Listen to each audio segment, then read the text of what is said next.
أعوذ بالله من الشيطان الرجيم بسم الله الرحمن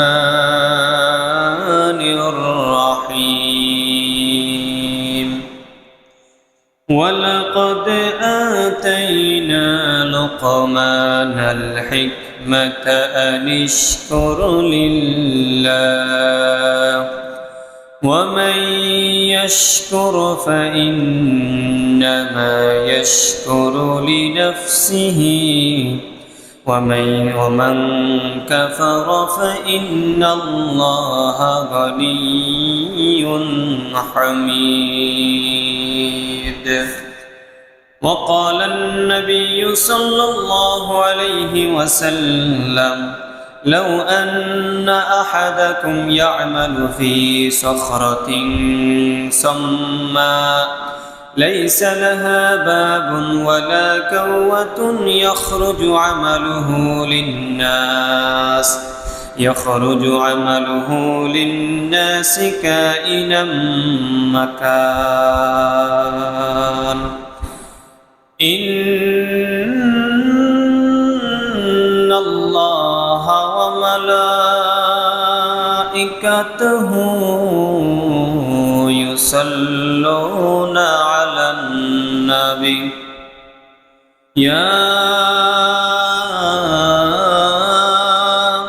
أيها الذين آمنوا صلوا عليه وسلموا تسليما اللهم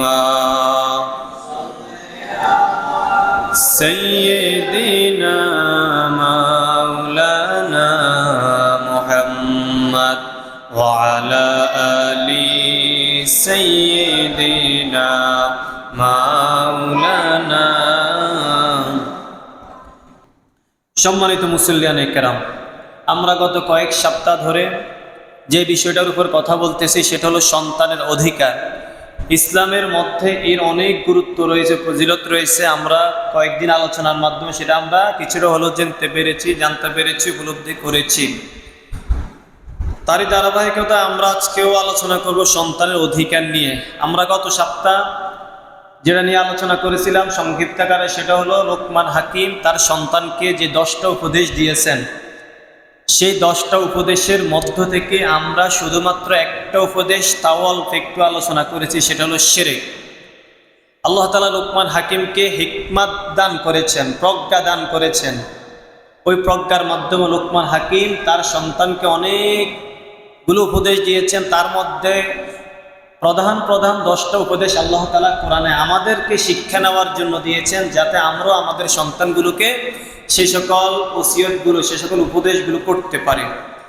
সেই উপদেশগুলোর মধ্যে প্রথম যে উপদেশ, সেটা আমরা গত জুমায় আলোচনা করেছিলাম যে প্রথম উপদেশ হলো লা তুশরিক বিল্লাহ, আল্লাহ তাআলার সাথে তুমি শিরক করো না। লোকমান হাকিম যার সন্তানকে বলতেছে, ইয়া বুনাইয়া, হে আমার কলিজার টুকরা বৎস, লা তুশরিক বিল্লাহ ইন্নাশ শিরকা লাযুলমুন আযীম, যে তুমি আল্লাহ তাআলার সাথে কখনো শিরক করো না। শিরক হলো সবচেয়ে বড় জুলুম। তো আমরা আলোচনা করেছি যে শিরক কি। আমরা বলছি তৃতীয়বাদে বিশ্বাস করা, কোনো নবীকে বা কোনো রাসূলকে আল্লাহর মতো মনে করা, আল্লাহর জন্য সন্তান সাব্যস্ত করা, আল্লাহ ছাড়া অন্য কারো কাছে সন্তান চাওয়া, আল্লাহ ছাড়া অন্য কাউকে সিজদা করা, মাজারে গিয়ে সিজদা করা, কোনো পীরের পায়ে গিয়ে সিজদা করা, মাজারে মান্নত করা, আল্লাহ ব্যতীত অন্যের কাছে সন্তান চাওয়া। তারপরে এরকম আমরা অনেকগুলো শিরক সম্পর্কে আমরা কথা বলেছি যে এগুলো শিরক। আমরা গত সপ্তাহে এগুলো বলছি যে বলার উদ্দেশ্য হলো আমরা আমাদের সন্তানকে এগুলো জানাবো। আমরা যতটুকু জানি, যতটুকু শিখতে পারতেছি, আশা করি আপনারা অনেক কিছু শিখতেছেন। যেগুলো শিখতেছি আমরা এগুলো আমাদের সন্তানকে জানাবো, কেননা লোকমান হাকিম তার সন্তানকে এগুলো উপদেশ দিয়েছেন। আমরাও লোকমান হাকিমের মতো বাবা হয়ে আমাদের সন্তানগুলোকে আমরা এগুলো উপদেশ দিব। তো আরেকটু আলোচনা করা দরকার শিরক সম্পর্কে, সেটা হলো আমরা জানি শিরক এটা শিরক, কিন্তু শিরকের একটা ভয়াবহতা আছে। শিরক করলে কি হবে, শিরক করলে কি কি পাপ হবে, এটা কি ছোট পাপ না বড় পাপ, এই সম্পর্কেও আমরা কিছু কথা শুনবো ইনশাআল্লাহ। তো প্রথমে বলতে চাই যে শিরক করলে এটা সবচেয়ে বড় জুলুম। কারণ লোকমান হাকিম তার সন্তানকে বলছে, ইয়া বুনাইয়া লা তুশরিক বিল্লাহ ইন্নাশ শিরকা লাযুলমুন আযীম, যে শিরক হলো সবচেয়ে বড় জুলুম। তারপরে শিরক করলে কি হবে, আল্লাহ তাআলা সূরা মাঈদার 72 নম্বর আয়াতে বলেছেন, ইন্নাহু মাইয়ুশরিক বিল্লাহ ফাকাদ হাররামাল্লাহু আলাইহিল জান্নাতা ওয়া মাওয়াহুন নার ওয়া মা লিয-যালিমিনা মিন আনসার। আল্লাহ তাআলা বলেছেন, নিশ্চয় যে ব্যক্তি শিরক করে তার জন্য জান্নাত হারাম হয়ে যায়, ওয়া মাওয়াহুন নার, তখন তার স্থান হয়ে যায় জাহান্নাম, ওয়া মা লিয-যালিমিনা মিন আনসার, আর জালেমদের জন্য, মুশরিকদের জন্য কোনো সাহায্যকারী থাকে না। এই আয়াত থেকে জানলাম যদি শিরক করে, আমরা আমাদের সন্তানকে বলবো যে বাবা যদি তুমি শিরক করো তাহলে আল্লাহ তাআলা তোমাকে জান্নাত দিবে না, তোমার জন্য জান্নাত হারাম হয়ে যায়, তুমি জান্নাত পাইবা না। যদি জান্নাত না পাও তাহলে অটোমেটিক তোমার স্থান কোথায় হয়ে যাবে, জাহান্নামে। এটা আমরা আমাদের সন্তানকে বলবো। তারপরে আমরা আমাদের সন্তানকে যে উপদেশ দিব শিরক সম্পর্কে ভয়াবহতা শোনাবো, যে ওয়ালাকাদ উহিয়া ইলাইকা ওয়া ইলাল্লাযীনা মিন ক্বাবলিক লাইন আশরাকতা লায়াহবাতান্না আমালুকা ওয়া লা তাকুনান্না মিনাল খাসিরিন। আল্লাহ তাআলা নবীকে বলছে, হে নবী, লাইন আশরাকতা, যদি আপনি শিরক করেন, লায়াহবাতান্না আমালুকা, তাহলে অবশ্যই অবশ্যই আপনার আমলগুলো নষ্ট হয়ে যাবে, ওয়া লা তাকুনান্না মিনাল খাসিরিন, ফলে আপনি ক্ষতিগ্রস্তদের অন্তর্ভুক্ত হবেন। এখানে আল্লাহ তাআলা নবীকে বলছে, মুহাম্মদ সাল্লাল্লাহু আলাইহি ওয়াসাল্লামকে বলছে, যদি আপনি শিরক করেন, হে নবী যদি আপনি শিরক করেন তাহলে আল্লাহ তাআলা, আমি আল্লাহ তাআলা আপনার আমলগুলোকে নষ্ট করে দিব। কত কঠিন কথা যে নবীকে বলছে যে আপনি শিরক করেন।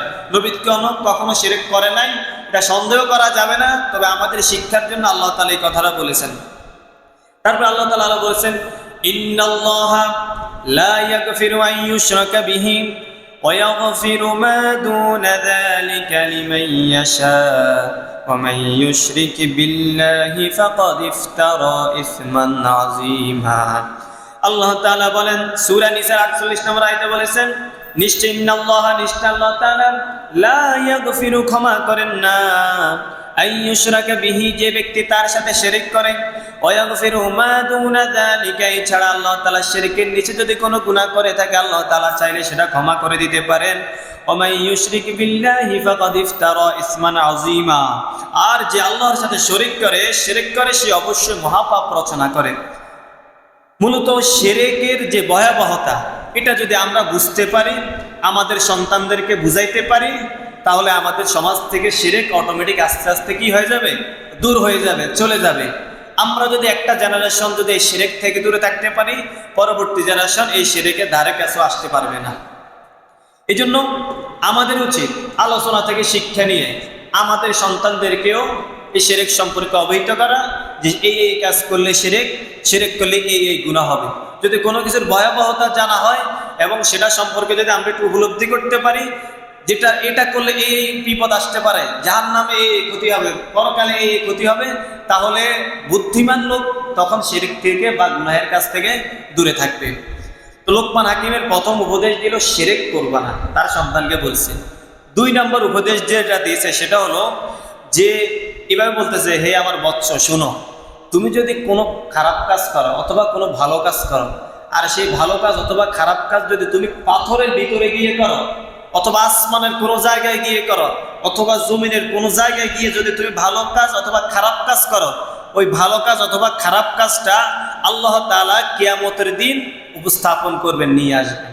এটা তার সন্তানকে উপদেশ দিয়েছেন লোকমান হাকিম। ওই কথাটা আল্লাহ তাআলা আমাদেরকে বুঝাচ্ছেন, আমাদেরকেও শিক্ষা নেওয়ার জন্য উপস্থাপন করেছেন। আল্লাহ তাআলা বলেছেন, ইয়া বুনাইয়া ইন্নাহা ইন তাকু মিসকালা হাববাতিন মিন খারদালিন ফাতাকুন ফি সখরাতিন আও ফিস সামাওয়াতি আও ফিল আরদি ইয়াতি বিহাল্লাহ ইন্নাল্লাহা লাতীফুন খাবীর।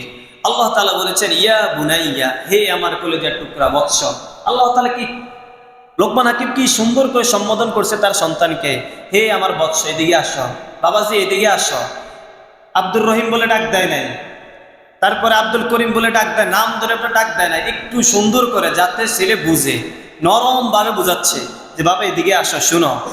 একটা কথা হলো কি, এই যে দাওয়াতের ক্ষেত্রে আমরা যদি আরেকজনকে দাওয়াতে কাজ করতে যাই, ইসলাম বুঝাইতে যাই, তখন আমরা কর্কশবাসী হব না। একটা মানুষ নামাজ নাও পড়তে পারে, সে বুঝে না, কিন্তু তাকে আপনি বুঝাইবেন কিভাবে? কঠিন ভাষায় না, নরম ভাষায় বুঝাইবেন। যদি নরম ভাষায় বুঝান তাহলে আল্লাহ তাআলা বা কোরআন হাদিসের থেকে শিক্ষা নিয়ে আমরা বলতে পারি যে ওই ব্যক্তি আপনার কথাটা শুনবে।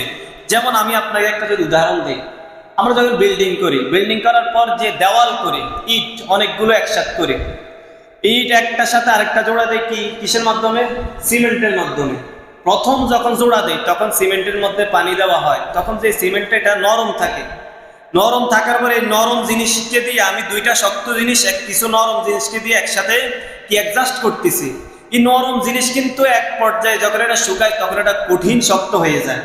ঠিক আপনি যখন মানুষকে নরম ভাষায় বুঝাইবেন, নরম ভাষা যদি আপনি বুঝাইতে পারেন, আস্তে আস্তে সে বুঝবে নরমের মধ্যে একটা হিকমত আছে, এখানে দাওয়াতের কাজের একটা প্রজ্ঞা আছে।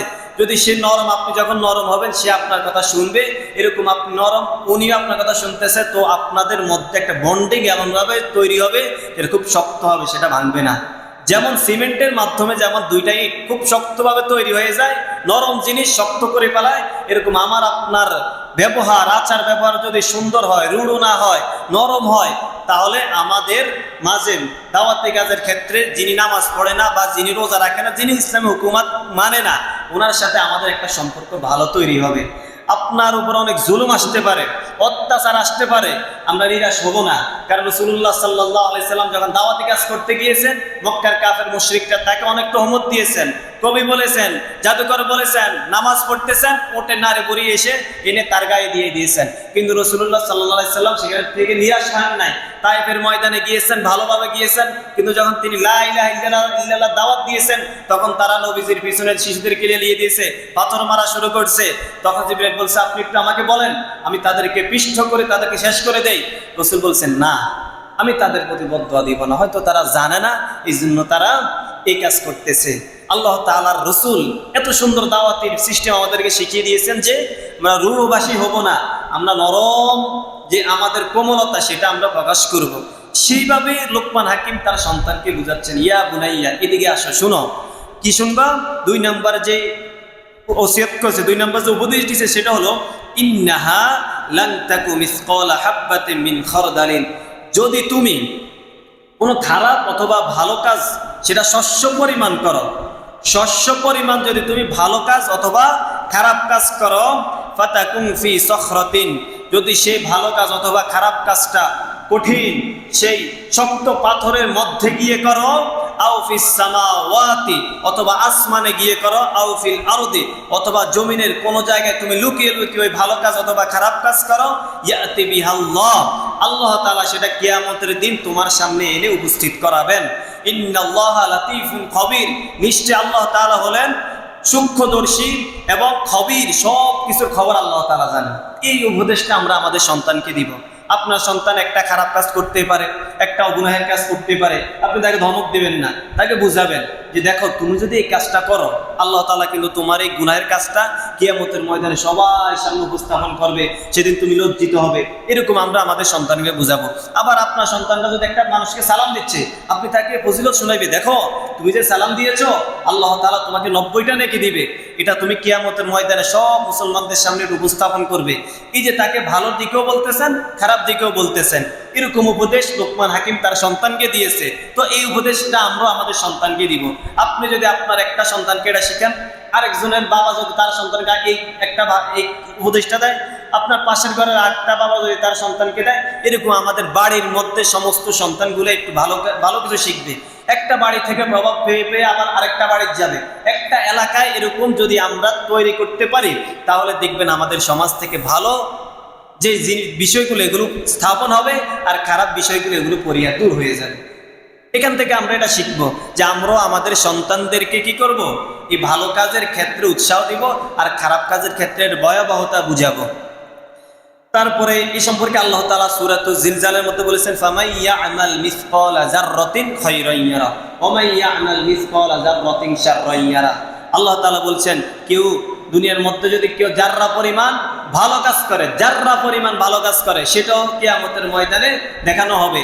আর দুনিয়ার মধ্যে কেউ যদি জাররা পরিমাণ ভালো অথবা মন্দ কাজ করে, সেটাও কিয়ামতের ময়দানে দেখানো হবে, তাকে দেওয়া হবে। এখানে শুধু যে আমরা আমাদের সন্তানকে বলবো আর আমরা নিজেরা এটা থেকে মারুম থাকবো, বিষয়টা এমন না।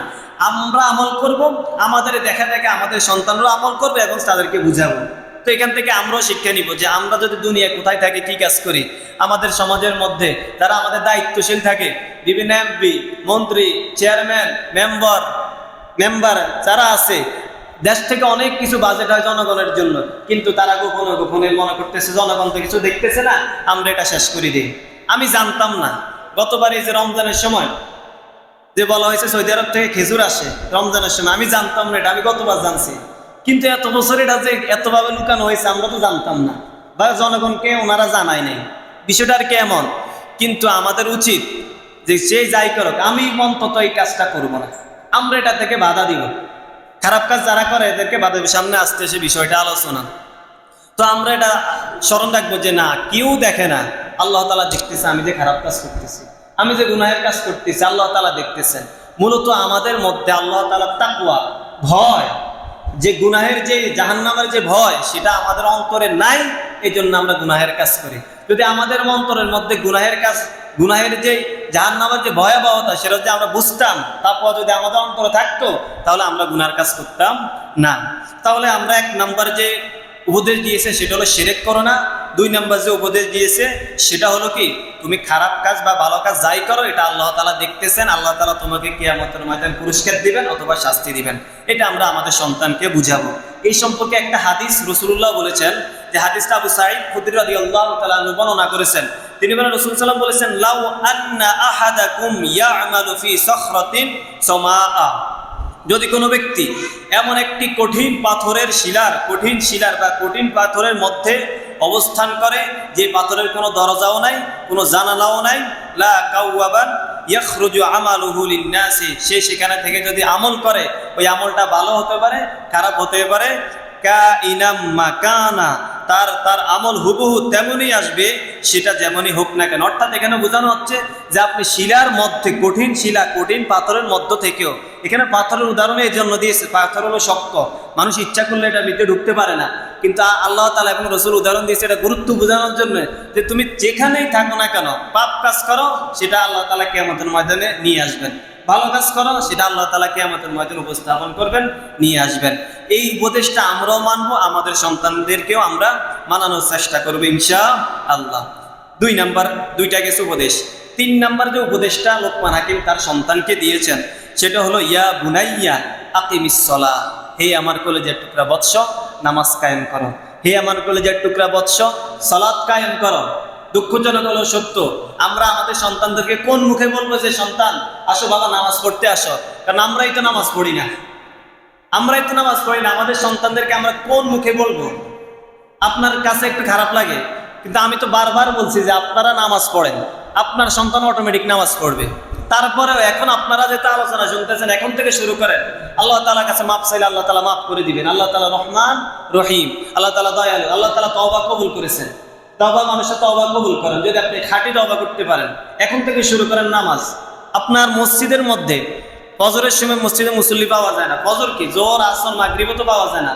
আজান শুনতেছেন, আপনাকে যদি কেউ ফোন দেয় আপনি অবশ্যই সেটা রিসিভ করেন, কিন্তু আল্লাহ তাআলা আপনাকে মুয়াজ্জিনের মাধ্যমে দৈনিক 5 বার ফোন দিতেছেন, আজান দিতেছেন, কিন্তু আপনি কোনো ভ্রুক্ষেপে করতেছেন না, ওই কলের কোনো আপনি রিসিভে করতেছেন না। তখন যদি আল্লাহ তাআলা আপনাকে কিয়ামতের ময়দানে বলে যে আমি তো তোমাকে দৈনিক, তোমার মনে থাকবে না, এটা স্বাভাবিক, কিন্তু আজানের মাধ্যমে তো তোমাকে নামাজের জন্য এই সুন্দর একটা সিস্টেম তৈরি করে দিয়েছে, তাহলে তুমি আসতে না কেন? তখন আপনি কি জবাব দিবেন? আল্লাহ তাআলার কাছে তখন কি জবাব দেন? জবাবের কিছু নেই। তখন আল্লাহ তাআলা আপনাকে অবশ্যই, আপনিও মেনে নেবেন যে আমার শাস্তি দিতে হবে। তো লোকমান হাকিম তার সন্তানকে 3 নম্বর যে উপদেশ দিয়েছেন সেটা হলো আকিমিস সালাহ, নামাজ প্রতিষ্ঠা করো। এখন নামাজ পড়া এক জিনিস, নামাজ আদায় করা এক জিনিস, নামাজ প্রতিষ্ঠা করা আরেক জিনিস।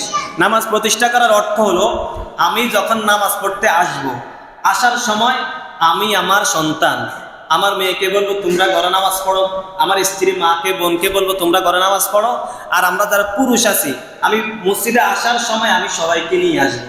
আমি আসতেছি, দেখতেছি কিছু ছেলেরা ভাইয়েরা খেলাধুলা করতেছে, আমি তাদেরকে বলবো আসো তোমরা অন্য সময় নামাজ পড়ি। এটা হলো নামাজ প্রতিষ্ঠা। এখন নামাজ প্রতিষ্ঠা বিষয়টা কিন্তু সরকারের সাথে জড়িত, রাষ্ট্রের সাথে জড়িত। এখন রাষ্ট্রপ্রধানের দায়িত্ব কি? যেহেতু আমার দায়িত্ব জনগণের, সারা বাংলাদেশের সারা এই সবগুলো জনগণের দায়িত্ব আমার উপর। এখন আমি যদি একটা আদেশ দিই, জনগণ এটা মানতে বাধ্য। এই জন্য রাষ্ট্রপ্রধান নিজে নামাজ পড়বে এবং নামাজের হুকুম তো চালু করবে। এটা হল নামাজ প্রতিষ্ঠা। নামাজে আদায় এক জিনিস, প্রতিষ্ঠা এক জিনিস। আদায় নিজে নিজে হবে, 2-4 জন হবে, কিন্তু প্রতিষ্ঠা হলো এটা। প্রতিষ্ঠা মানে এটা আপনি ওই যে আপনার যে খুঁটি গাড়ি, খুঁটি যখন গাড়া হয় এটাই, খুঁটিটা যে লড়ে না।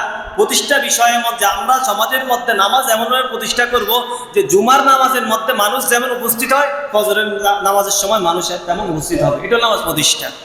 তো এই প্রতিষ্ঠার কাজটা আমরা আমাদের সন্তানদেরকে শিখাবো। আগে নিজে শিখবো, তারপরে আমার সন্তানদেরকে শিখাবো। এই বিষয়গুলো যদি আমরা যদি করি, সন্তানদের অটোমেটিক দেখবে, ওরা অটোমেটিক শিখবে, আপনার তখন আর কষ্ট করা লাগবে না। তো এই নামাজের ব্যাপারে যদি আমি একটু গুরুত্ব বলি, দেখেন আল্লাহ রসুল বলেছেন, বাইনাল আব্দি ও বাইনাল কুফরি তারকুস সালাত। বান্দার মানে মুসলিম এবং কাফেরের মধ্যে পার্থক্য হলো নামাজ। মুসলিম নামাজ পড়বে, কাফের নামাজ পড়বে না। আমরা যারা অনেকে নামাজ পড়ি না, আমি কিন্তু আপনাদেরকে কাফের বলতেছি না, তা আমার ফতোয়া দেওয়ার কোনো অধিকার নেই, কারণ আমি মুফতি না। কিন্তু গুরুত্ব বোঝানোর জন্য এটা বলছি যে বান্দার মুসলিম এবং কাফেরের মধ্যে পার্থক্য হলো নামাজ পড়া। মুসলিম নামাজ পড়বে আর কাফের নামাজ পড়বে না। আপনি একজন কাফেরের সাথে হাঁটাচলা করতেছেন, আজান দিছে, আপনি তখন কি করবেন? নামাজে চলে যাবেন, আর কাফের সে বসে থাকবে। আর আপনি যে আজান দিচ্ছে, আসর শেষ, মাগরিব শেষ, এশা শেষ, আপনি একটা কাফেরের সাথে হাঁটাচলা করতেছেন, কোনো সমস্যা নেই, লেনদেন করতেছেন, এটা করা যায়। কিন্তু আপনি নামাজ পড়তেছেন না, তাহলে আপনার মাঝে ওই কাফেরের মাঝে কোনো পার্থক্য তো থাকলো না। এই জন্য আমাদের উচিত, আমরা শুধু আলোচনা শুনলেই হবে না। ট্রেডিশন অনুযায়ী জুমার নামাজ আসলাম আর চলে গেলাম, এটা করলে হবে না। আমরা কিন্তু শিখবো। মূল কথা হলো আমরা নামাজটা পড়বো। আমরা নামাজটা কি করব? পড়বো, আদায় করব, প্রতিষ্ঠা করব। আমরাও পড়বো, আমাদের সন্তানদেরকেও পড়াবো। রসুল বলেছেন, মান তারাকা সলাতান মুতাআম্মিদান ফাকাদ কাফারা। যে ব্যক্তি ইচ্ছাকৃতভাবে এক ওয়াক্ত নামাজ ছেড়ে দেয়, সে কাফেরের মতো হয়ে যায়। ইচ্ছাকৃতভাবে এক ওয়াক্ত নামাজ ছেড়ে দেয়। এখন আমি আবার বলছি, কাফের বলছি না।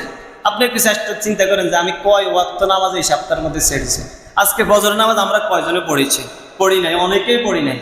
তো আপনি একটু চিন্তা করেন যে রসুল সাল্লাল্লাহু আলাইহি ওয়াসাল্লাম বলেছেন, যে ব্যক্তি ইচ্ছাকৃতভাবে এক ওয়াক্ত নামাজ ছেড়ে দেয়, সে কাফেরের মতো হয়ে যায়। আপনারা যদি কখনো আপনার ট্রেন ধরতে হবে, ট্রেন সময় ভোর 4টায়, কিন্তু আপনি ঠিকই তখন উঠতে পারেন।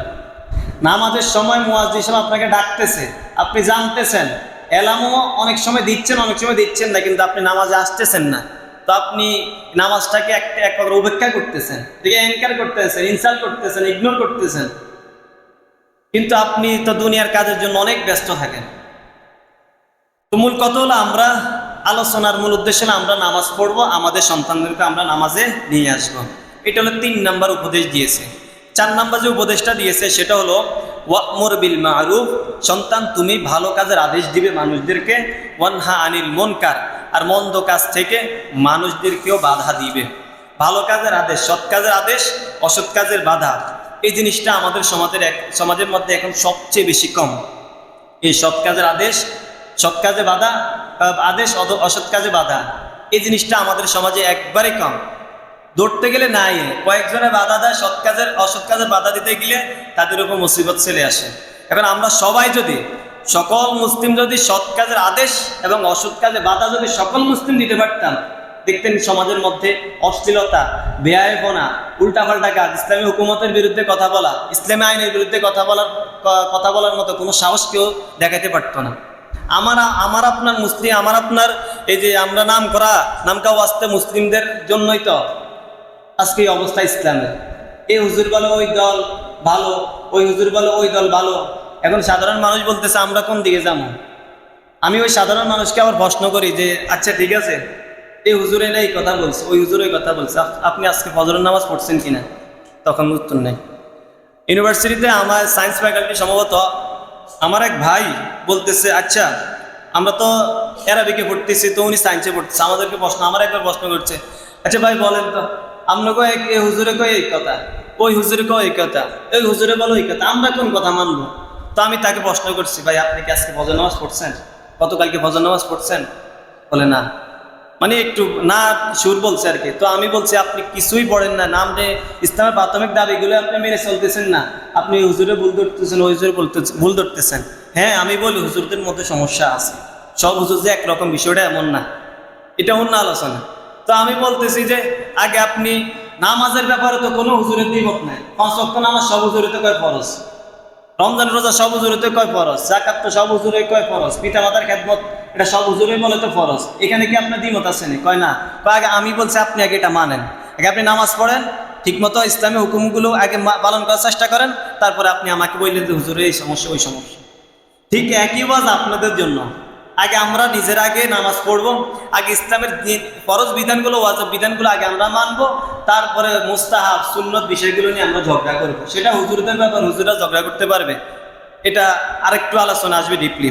আচ্ছা, যেটা বলতেছিলাম সেটা হলো সৎ কাজের আদেশ এবং অসৎ কাজের নিষেধ, এটা আমরা আমাদের সন্তানদেরকে শিখাবো। আল্লাহ তাআলা বলেছেন, ওয়াল মুমিনুনা ওয়াল মুমিনাতু বা'দুহুম আউলিয়াউ বা'দিন ইয়া'মুরুনা বিল মা'রুফ ওয়া ইয়ানহাউনা আনিল মুনকার। এক মুমিন আরেক মুমিনের বন্ধু, তারা একে অপরকে সৎ কাজের আদেশ দিবে এবং অসৎ কাজের নিষেধ করবে। এক মুমিন আরেক মুমিনকে সৎ কাজের আদেশ দিবে এবং অসৎ কাজের নিষেধ করবে। এখন আপনি একটা খারাপ কাজ করতেছেন, আমি জানি যে আপনি একটা অপরাধ করতেছেন, এখন আমার উচিত মুমিন হিসাবে, আপনি আমার মুমিন ভাই, যে আপনাকে ওই কাজটা থেকে বাধা দেওয়া, এটা আমার উচিত। এখন সরকার যদি কোনো উল্টাপাল্টা কাজ করে, সরকার এমপি যদি কোনো উল্টাপাল্টা কাজ করে, এখন হুজুর যদি মসজিদের মিম্বার থেকে বলে যে আপনার এই কাজটা হচ্ছে না, যেহেতু উনি ব্যক্তিগতভাবে শুনতেছে না, এই জন্য মসজিদের মিম্বার থেকে বলতেছে যে আপনার এই কাজটা হচ্ছে না, তখন আমাদের আরেক মুমিন ভাই বলবে যে আপনি সরকারের বিরুদ্ধে কথা বলেন কেন? বিষয়টার কি এমন?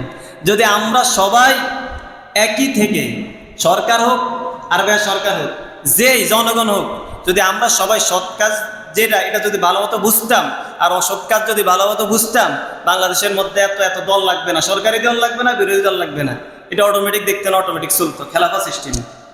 তা আমরা বলতেছি এক কথা, আমরা সবাই চাই যে সবাই দল হক, সবাই দল ভালো, কিন্তু যদি বলা হয় আপনার দলের মধ্যে কি আল্লাহ তাআলার আইনের কোনো কথা আসেনি, আপনার দলের স্লোগানের মধ্যে কি আল্লাহু আকবার আসেনি, আপনি আল্লাহু আকবার স্লোগান দিতে সমস্যাটা কি?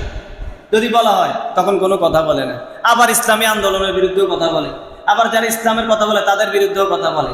কেউ যদি কোরআন থেকে কথা বলে যে এখানে কোরআনের মধ্যে ইসলাম এক জিনিস, ধর্ম আরেক জিনিস, রাজনীতি আরেক জিনিস, ইসলাম এক জিনিস, রাজনীতি আরেক জিনিস, বলে ইসলামে এটা কি জানি ধর্মভিত্তিক রাজনীতি নেই, এগুলো বলে না, এগুলো একবারে তা'মুরুনা বিল মা'রুফ ওয়া তানহাউনা আনিল মুনকারের মধ্যে পড়ে। ডিপলি আলোচনা, এটা আলাদা একটা আলোচনা আছে। তো আমরা এটা বলবো, যেটা করবো যে আমাদের যখন কোনো মুমিন ভাই একটা খারাপ কাজ করে, আমি তাকে কি করবো? বুঝাবো, দাওয়াতি কাজ, প্রথম আস্তে আস্তে বুঝাবো, যেরকম ভাবে বোঝানোর দরকার তাকে বুঝাবো। যদি না হয়, রাসূল সাল্লাল্লাহু আলাইহি ওয়াসাল্লাম বলেছেন, যদি তোমরা কোনো খারাপ কাজ থাকো তাহলে সেটা আগে হাত দ্বারা প্রতিহত করো, আবার যদি তুমি হাত দ্বারা প্রতিহত করতে সক্ষম না হও তাহলে লেসান, জিহ্বা দ্বারা বলো, অর্থাৎ মুখ দ্বারা বলো। যদি তাও যদি তুমি না পারো তাহলে অন্তর দ্বারা ঘৃণা করো, আর অন্তর দ্বারা যে ব্যক্তি ঘৃণা করে এর ইমান হলো দুর্বল, আদাফুল ইমান, দুর্বল ইমানদার। এখন আমরা সবল যদি ইমানদার হইতে চাই, ভালো ইমানদার হইতে চাইলে আমাদেরকে হাত দ্বারা প্রতিহত করতে হবে। এখন সব ক্ষেত্রে আবার হাত দ্বারা না। যখন আপনার সন্তান নামাজ পড়ে না, আপনি কি করবেন? তাকে 7 বছর হইলে নামাজের ওয়াজ করবেন, বুঝাইবেন, নামাজে নিয়ে আসবেন। 10 বছর হওয়ার পর যদি সে নামাজ না পড়ে, আপনি তাকে একটু হাত দ্বারা প্রহার করেন। এটা হলো এরকম। রাষ্ট্র যদি হাত দ্বারা ঠিকমতো প্রহার করতে পারে, যদি তার প্রশাসনের মাধ্যমে যদি মানুষ নামাজ না পড়লে যদি ঠিকমতো সবকিছু করতে পারে, এটা হলো মূলত এটা আর কি, যে রাষ্ট্র এই কাজটা করবে না। মানুষ নামাজ পড়তেছে না, তাকে যেভাবে দরকার, প্রয়োজনে হাত দ্বারা, মুখ দ্বারা না হলে হাত দ্বারা নিয়ে তাকে নামাজ দেন, এটা হলো দরকার। তো আমরা তা'মুরুনা বিল মা'রুফ ওয়া তানহাউনা আনিল মুনকার, এটা আমরাও মানবো, আমাদের সন্তানদেরকেও আমরা মানানোর চেষ্টা করবো ইনশাআল্লাহ। তারপর আল্লাহ তাআলা বলেছেন, আল্লাযীনা ইম্মাক্কান্নাহুম ফিল আরদি আকামুস সালাতা ওয়া আতাউয যাকাতা ওয়া আমারু বিল মা'রুফ ওয়া নাহাউ আনিল মুনকার ওয়ালিল্লাহি আকিবাতুল উমুর। আল্লাহ তাআলা বলেছেন, যখন আমি কোনো বান্দাকে রাষ্ট্র ক্ষমতা দেই, তখন সে কি করে? আগে নামাজ কায়েম করবে, তারপরে যাকাত প্রতিষ্ঠা করার চেষ্টা করবে এবং সৎ কাজের নির্দেশ দিবে, অসৎ কাজের আদেশ, অসৎ কাজের বাধা দিবে।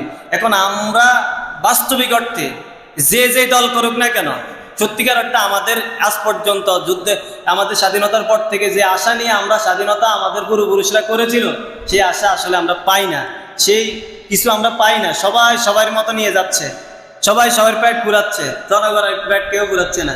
সবাই বলে এক এক সময় এক এক ইশতেহার দেয়, কিন্তু ইশতেহার সবাই পূরণ করে না। আমাদের দারিদ্রতা দিন দিন বাড়তেছে। যে বড় লোক হচ্ছে সে বড় লোকে হচ্ছে, যে ছোট লোক সে ছোট লোকে যাচ্ছে, হয়ে যাচ্ছে। জাকাত ভিত্তিক যদি অর্থ ব্যবস্থা চালু করা যায় আর সুদ ভিত্তিক অর্থ ব্যবস্থা যদি পরিহার করা যায় তাহলে না হবে। তা না হলে তো আপনি কখনো এরকমে যাবে, ইসলামিক দল আসুক আর অন ইসলামিক দল আসুক একই অবস্থা হবে। আপনি যদি এটা গোড়া থেকে বা কোরআন এবং রাসূল সাল্লাল্লাহু আলাইহি ওয়াসাল্লাম যেভাবে চেয়েছেন যদি ওইভাবে না করেন তাহলে হবে না। এটা আপনি অনেক কিছু আমরা ভাবি, বিষয়টা এমন না। আমরা অনেক রাজনীতির কথা বলি, দেশের রাজনীতি, আপনি এক এলাকায় রাজনীতি করতেছেন এক কথা, আর মহানগরী অথবা ঢাকা বা সারা দেশের রাজনীতি করা আরেক জিনিস। আপনার জিও পলিটিক্স বুঝতে হবে, ইন্টারন্যাশনাল পলিটিক্স বুঝতে হবে। যদি না অর্থনীতি না বুঝেন, এক একজনে আমরা তো গ্রামে থেকে চায়ের দোকানে এক এক কথা বলি রাজনীতির কথা। হুজুররাও রাজনীতি করে, ঘরে হুজুররাও রাজনীতি করে। আমরা এই দোষ বলি অমুক নেতা অমুক দোষ করছে, অমুক নেতা অমুক করছে কেন, কিন্তু আসলে আমরা তো কোন জায়গায় বসবাস করে রাজনীতি করি। আপনার রাজনীতি হলো একটা ইউনিয়নে, আর অন্য নেতার রাজনীতি হলো কোথায়, এমপির রাজনীতি হলো পুরা আসনে, আবার প্রধানমন্ত্রীর রাজনীতি পুরা দেশে। তো এইগুলো আমরা বুঝতে হবে।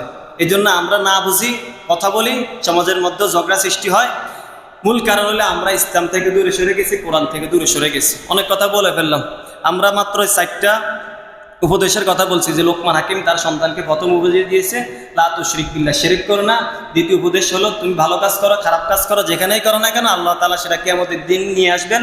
চতুর্থ উপদেশ হলো কি, তুমি নামাজ প্রতিষ্ঠা করো। পঞ্চম উপদেশ হলো চতুর্থ হলো তুমি সৎ কাজের আদেশ দিবে, আর পঞ্চম উপদেশ হলো তুমি অসৎ কাজে বাধা দিবে। এই 5টা উপদেশ আমরা নিয়ে কথা বলছি। আরো 5টা উপদেশ আছে, সেটা আমরা সামনে জুমায় আলোচনা করব ইনশাআল্লাহ। আল্লাহ তাআলা আমাদেরকে তৌফিক দান করুন, আমিন। যারা সুন্নাত পড়েন সুন্নাত